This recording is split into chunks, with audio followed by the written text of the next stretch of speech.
ladies and gentlemen, to Carmine's Arena, a cultural gourmet of information, if you will, a feast for your mind and soul. And now, without further delay, the man, the myth, the maestro, Carmine Arena. Greetings and welcome once again to Carmine's Arena, site of contest and conflict, venue for and of resolution. Resolution in terms of focus, remedy, and commitment, both yours and mine, to the preservation, the propagation, and indeed the celebration of Western civilization. The legendary composer of grand operas, legendary indeed, whose voracious genius will sing into infinity on earth and in imagined parallel universes, is none other than Giuseppe Verdi, a man who spoke little characteristically, but whose powerful magic expressed itself in the best way we possess, and that is musically. However, when he did not speak, albeit tersely, he was well worth heeding. Listen again to this terse 8-word statement. Look to the past, that's where progress lies. This man, who certainly looked ahead nonetheless, was well tempered by what came before. The past informed his every progression, whether harmonic, contrapuntal, dramatic, or bio-personal. In short, the past was Verdi's baseline upon which all else rested. Now, why do I cite this 8-word admonition? Well, because we live in an America today that, more often than not, has unhitched itself from her past and its iconic exceptionalism. And that's where our progress lies. Youth, thanks to crummy, dummy education, has little memory of America being the greatest nation in history. In fact, many teachers today were taught by an earlier breed who, in order to avoid the draft during the Vietnam War, switched their subject major to education, switched in droves, since becoming a teacher in the public school system back then meant an automatic exemption from military conscription. Unfortunately, this hasty transfer of one's major in most instances was not a matter of conscience, but a lather of cowardice, washing its hands like Pontius Pilate. Consequently, like children who have little memory of the past, predictable mistakes are made and continue to be made. But unlike in the case of children, these mistakes, graduating to adult blunders, are as damaging as they are unforgiving. At the very least, America today is equipped merely to be quirky. Case in point, listen to this statement by Donald Trump. For few can make a punchy summation better than Trump, whose ego trumps the critics' egos by a substantial margin of singular accomplishments. Hear now his take on abominable Obama health care, and I quote, "Let me get this straight. We're going to be gifted with a health care plan that we are forced to purchase and fined if we don't, which purportedly covers at least 10 million more people without adding a single new doctor, but provides 16,000 new IRS agents who parenthetically are seeking to exempt themselves from the plan. Written by a committee whose chairman says he doesn't understand it, passed by a Congress that didn't read it, but exempted themselves from it, and signed by a president who smokes with funding administered by a Treasury Secretary who didn't pay his taxes, for which will be taxed for 4 years before any benefits take effect, by a government which has already bankrupted Social Security and Medicare, all to be overseen by a Surgeon General who is obese and financed by a country that is broke. What the devil could possibly go wrong? I just love change." Unquote. Yes, I too love change, don't you? It's so charmingly incoherent and quirky. Meantime, people from all over the globe come to the USA to access our peerless medical system. But how much longer? We'll have to ask Nancy Pelosi on one of her good days recovering in Bangladesh. Plain to see that the quirkiness of America today looks not to the past to inform the present, but looks to the past, if at all, to fix what ain't broke, thus to bring to a decadent, miseducated, and depraved electorate the hope of the new and improved, brought to you in Obama-Rama.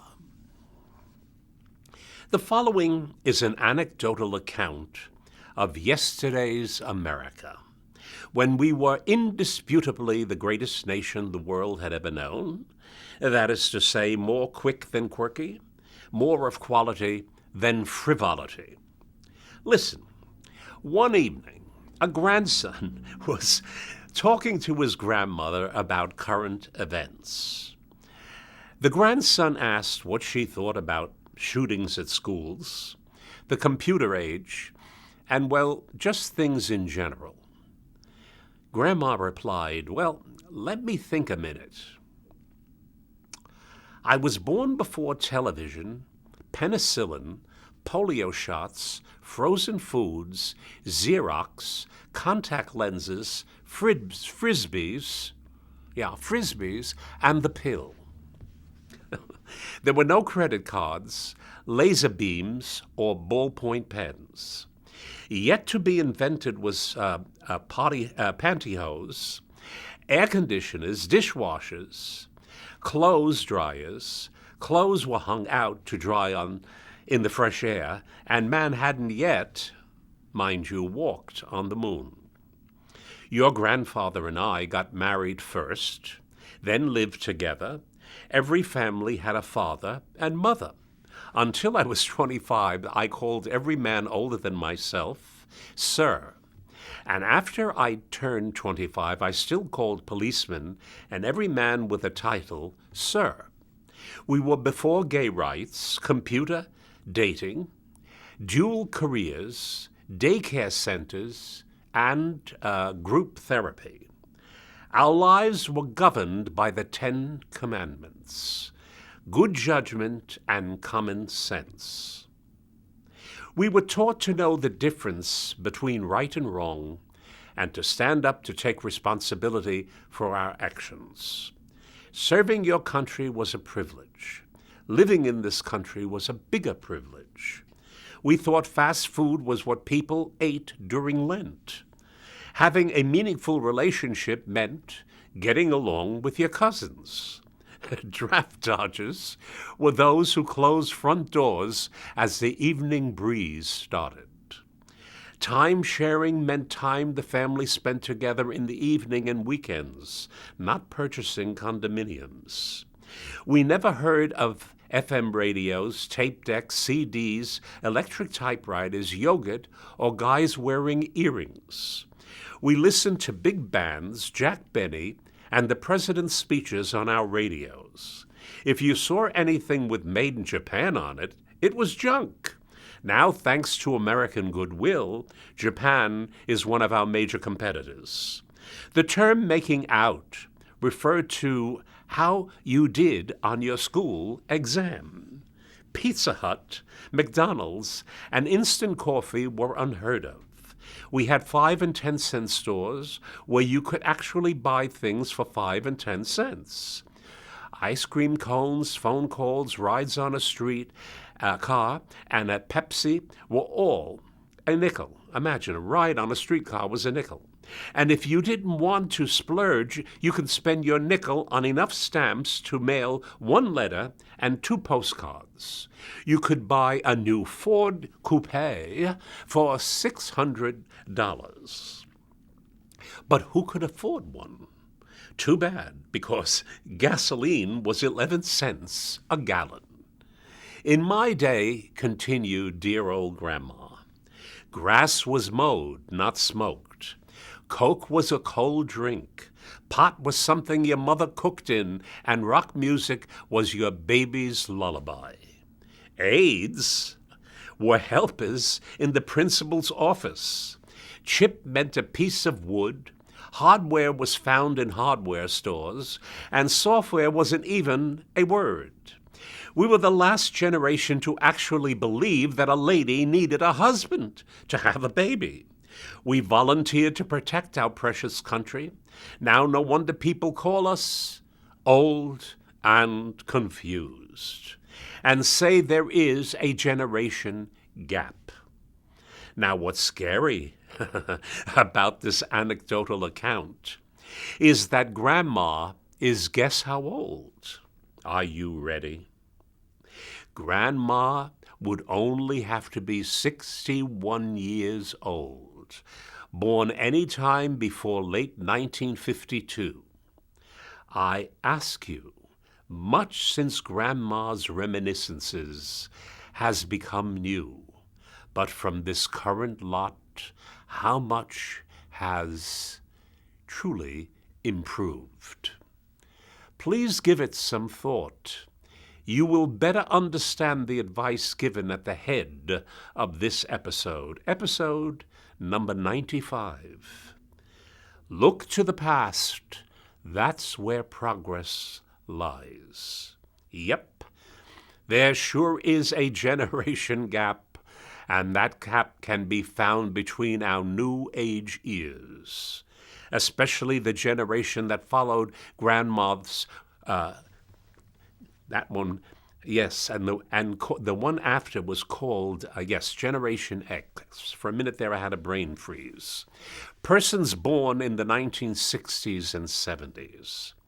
The children of baby boomers, aptly described as variously apathetic, materialistic, irresponsible, and entitlement fixated. Well, let's now look to Ayn Rand to remember and further disclose what this great lady had to say in Grandma's day. And I quote, "Civilization is the progress toward a society of privacy. The savage's whole existence is lived in public, ruled by the clannish laws of the tribe. Hence, civilization is the enlightened process of setting men free of men," unquote. Ah, how true, how true. But such is not the civility found, for example, in TV programs, showcases which boast of the reality label. Jerry Springer, Maury Povich, and the like, sites where you live in public, launder your dirty duds in public, and share intimate secrets which are unpromising avenues towards healing damaged egos, awash in crocodile tears, shed for that 15 minutes of fame, shed in infamy, and yes, all in public. The cockeyed display allows for attention otherwise foreclosed to the likes of tribal morons, clustered imbeciles, and clinical idiots. The primitive audience is left unenlightened but feeling loudly superior, while the show's hosts make a mint. But who can blame their greed when we provide the seed? Increasingly a society of privacy, then, as envisioned by our heretofore free people. has become a mob of savages who demand the surrender of not only your stuff, but your silly substance, and all brought to you by TV commercials which tout the new and improved. Ergo, the pseudo-reality of television is both a sad reflection and a commentary of where we are as a nation, where we stand as a once moral people. Our continued winking at bad behavior will eventually have us blinking blindly, no longer clearly seeing but left to grope about in a glut of group therapy, boob-tubed, filtered by ever newer Dr. Phils. Thus, Ayn Rand's concept of privacy, now reduced by dilution, pollution, and prostitution, has presently become an aberration. Privacy at best, some quaint fantasy. Why being selfish and protective of things personal, to be protective of them, is to dare to stare down tribal libel, the tribe being the audience. After all, with the loss of shame, what's anyone left to hide, when it is so much more merry to deride the utter death of pride? So before Grandma's even ready to die, we've lost our taste for her apple pie. Fie, fie, say I. But hear now how we continue to slide. We're all heard by this juncture of the excessive medication of children. Alas, it gets worse. Recently, I came across an article which should shock all of us. It read, "With the love of her family, my quotes, and the support of friends, a 12-year-old transgender boy is loving life as the girl she always believed she was." Children of this sparkling ilk are put on medication which halts the onset of the male puberty she dreads. It's comparable, we are told, to something like engaging the pause button on your DVD player. Genitalia become psychotraumatic gizmos, yada, yada, yada. 'Tis well to remember that much older transgenders, and I hope you're listening, have also pursued, get this, a reversal of their earlier determined decision. But this is not like a tattoo currently hated and lasered away. We're talking about major surgery revisited and attended upon cut and paste new and improved expectations, which take them back to the original. Nonetheless, we continue to be equipped and ego-lipped to end up quirky, yet incapable of talking turkey, only murky. That free people cluster to imitate one another has always amazed me. One would think that a free people would be disposed to crave individuation. Unfortunately, that is not the case for the monkeys see most. They seem obliged to live each other's lives and not their own. Actually, there have been great men and women who in the past have made significant contributions to society, who not only lived binary experiences, but, do you hear me, also live a ternary existence, meaning that the third perspective allowed itself to sit back and observe with amusement the other two pathways which subsumed duality, constituting their total self. Now that we have a newfangled degeneracy, there has arisen an urgency for surgery and an aptitude for perjury.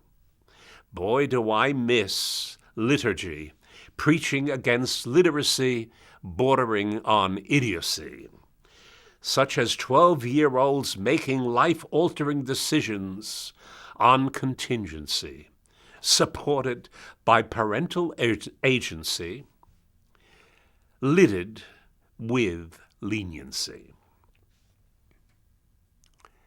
Forgive the poetry.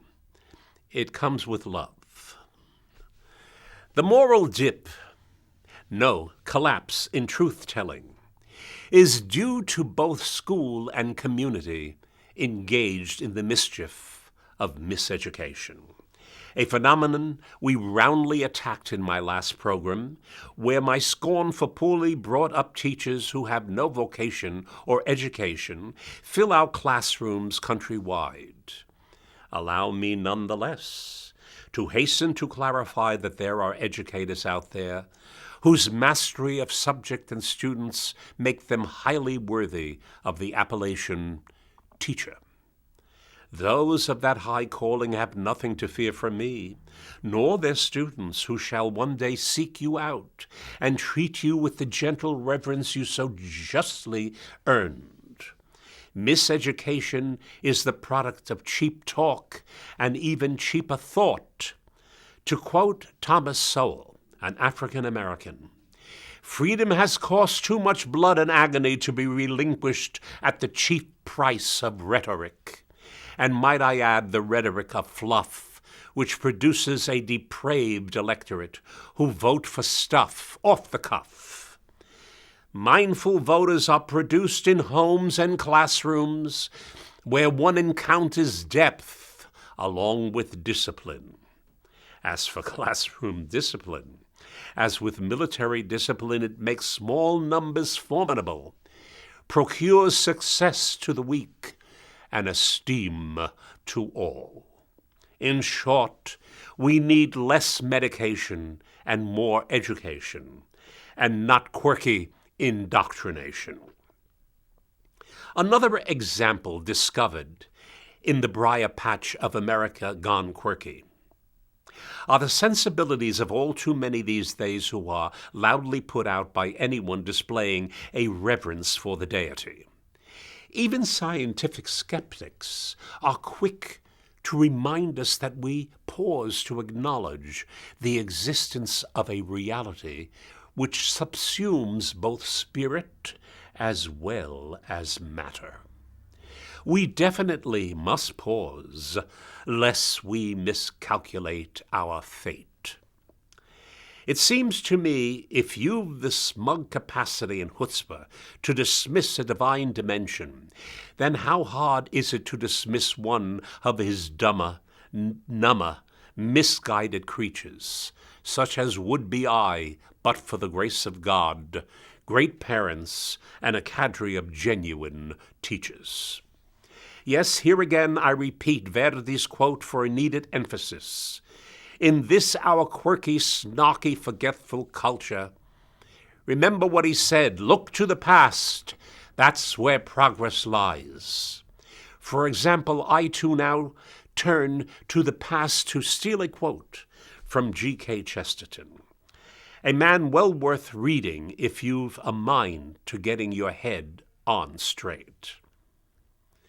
"Christianity," said Chesterton, "has not been tried and found wanting. It has been found difficult and left untried."